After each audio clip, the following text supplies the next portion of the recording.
So my 1981 131 here is fuel injected. I'm able to get it to kind of start, and it kind of starts and sputters. Really doesn't stay running, and I'm pretty sure it has to do with the fact that my fuel injection system is faulty, right? It just doesn't seem to be getting the correct fuel flow. I did replace the fuel pump underneath, the electric fuel pump. So I am actually going to remove the fuel injection system, the manifold, get to the injectors, to do some testing and go through and rebuild those components. What I'm also going to do, though, I'm going to see when I pull that off if I could quickly install a carburetor setup that I have for my 131 Abarth replica project car. But if it's, if it's not that big of a deal, I may throw that on here and just give it a little test while I am going through all the fuel injection components.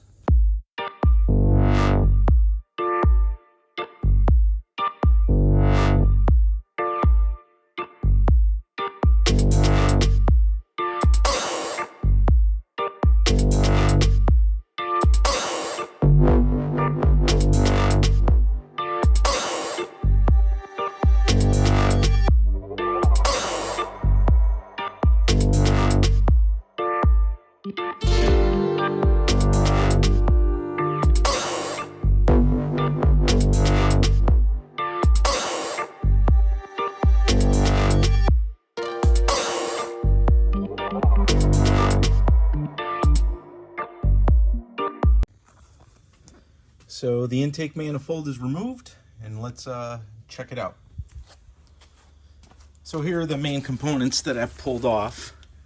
One thing you can't gather is this all reeks of varnish, of old gasoline.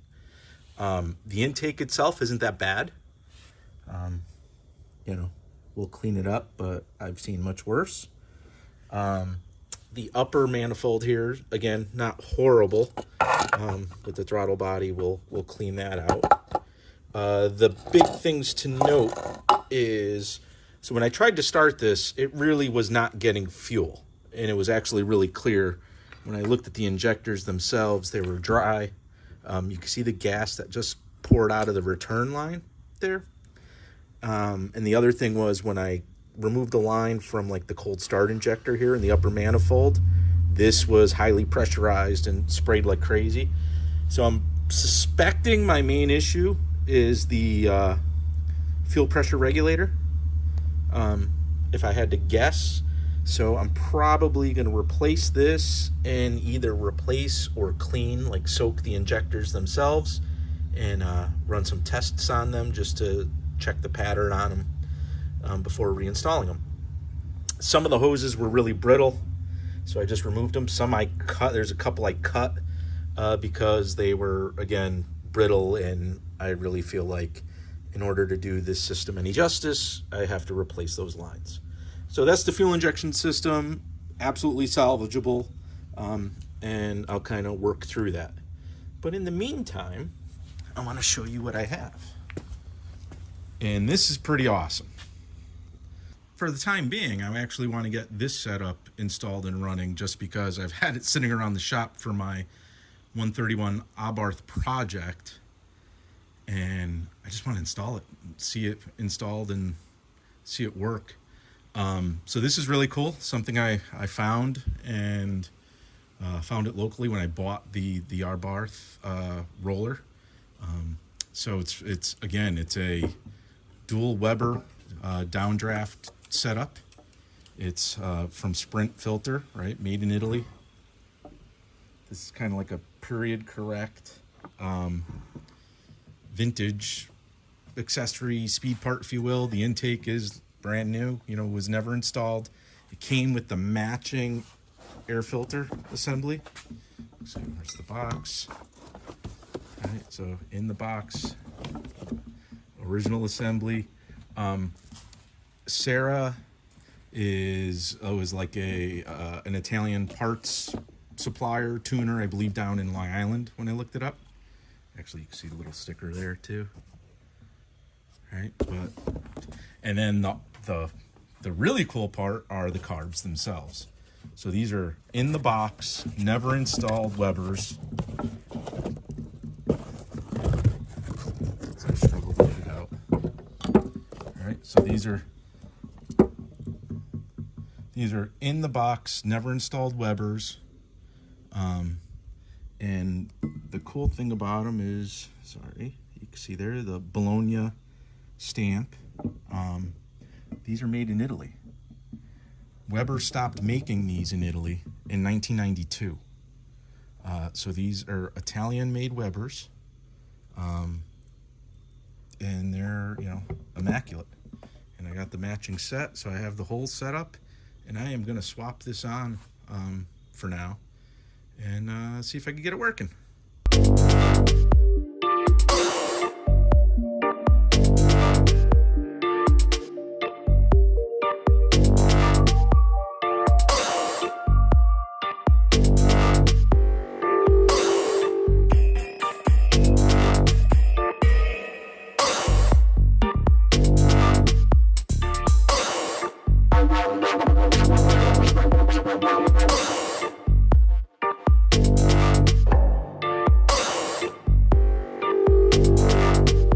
So next step is I'm going to bolt down the carbs, make sure the inner link here between the two is set up correctly.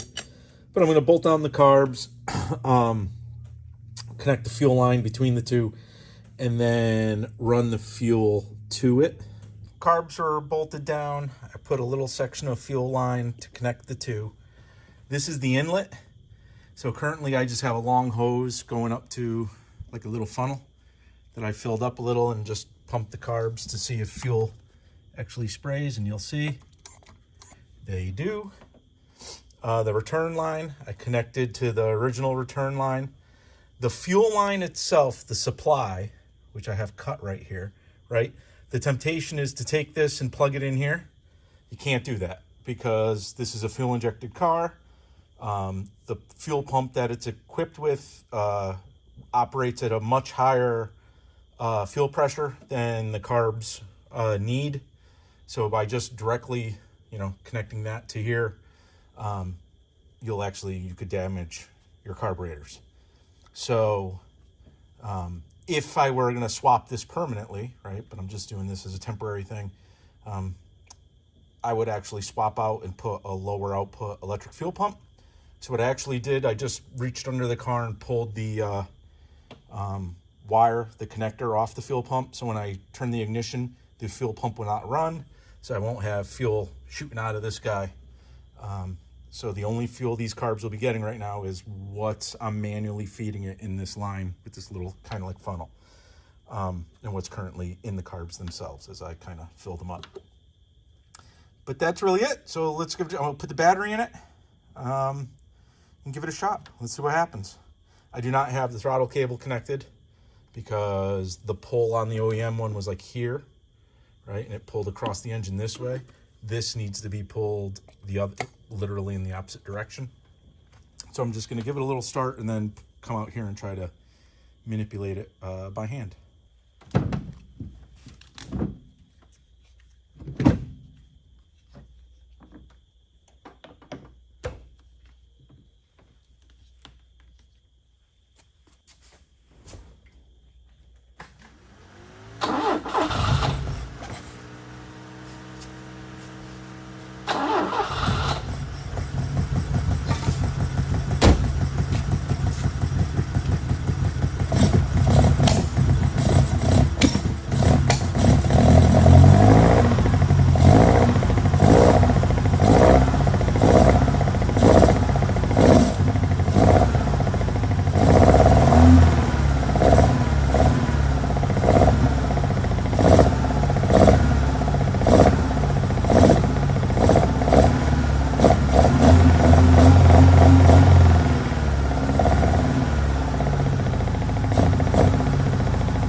is that?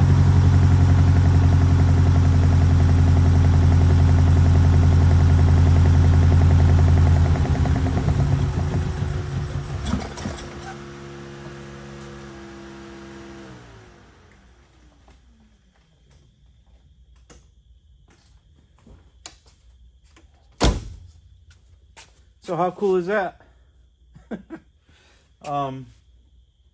Yeah, it's the first time this carburetor setup has ever run. It's ever been installed and run. And, you know, I didn't do any adjustment really. I just took them out of the box and put them in. And like I said, I don't have the correct throttle cable connection. And I don't have the fuel pump supplying the fuel right now. So that was just basically gravity fed. But it actually ran pretty good in that it ran, and that's the first time this car has ever run any significant period of time. So that's pretty cool. Like I said, I have the fuel injection system that I can now rebuild. I just did this because I had the parts on a shelf for my other project and wanted to install them because I could. So if you like this video, click below, like, subscribe to the channel. You're going to see a bunch of other Fiat content on here. I'm going to be swapping back to the 128 and getting that thing wrapped up, and then gearing up to get my 131 Abarth project going again. But otherwise, you know, thank you for watching, and have fun.